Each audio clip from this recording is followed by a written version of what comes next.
তো এরকম টোটকা অনেক কিছুই করি। এর আগে একদিন কলার খোসা ভিজিয়ে রেখে দেখিয়েছি। তো এটা হচ্ছে পেঁয়াজের খোসা, অনেকগুলো আছে, তা আমি অল্প কটা নিয়ে তোমাদের দেখাচ্ছি। জমিয়ে জমিয়ে প্যাকেটে রেখে দিই। আজকে এই পেঁয়াজের খোসাগুলোর একটা গতি হবে।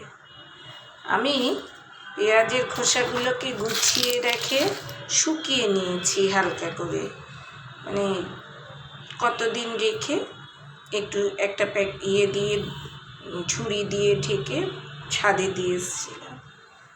অনেকে করে কি পেঁয়াজের খোসা জলে ভিজিয়ে রেখে সেই জলটা দেয়, আমিও করি, তবে সেটা করি আমি শীতের সময় বেশি, আর গরমের সময় ওটা দিই না।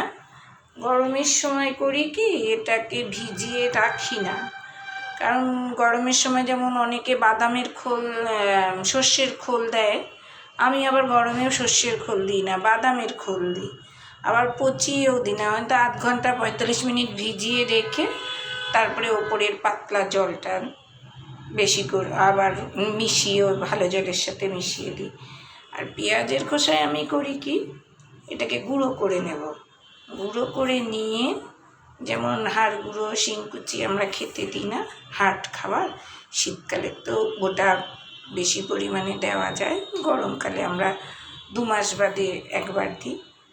তখন করি কি এই যে ডিমের খোসার গুঁড়ো, পেঁয়াজের গুঁড়ো, খোসার গুঁড়ো, এগুলো দিই, এগুলো গুঁড়ো করে রাখি, গুঁড়ো করে রেখে এগুলো দিই। তার কারণ এগুলো পচতেও খুব তাড়াতাড়ি পচে যায়, আর গাছের কোনো ক্ষতি হয় না। আসলে গরমে তো প্রচণ্ড জল দেওয়া হয় গাছে, তাতে করে অনেক 2 বার জল দিতেই হয়, গাছের শিকড় পচে যাওয়ার একটা টেন্ডেন্সি থাকে।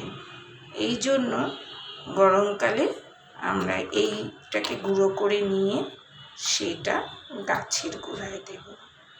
ধন্যবাদ, অনেক শুভেচ্ছা, শুভকামনা রইল।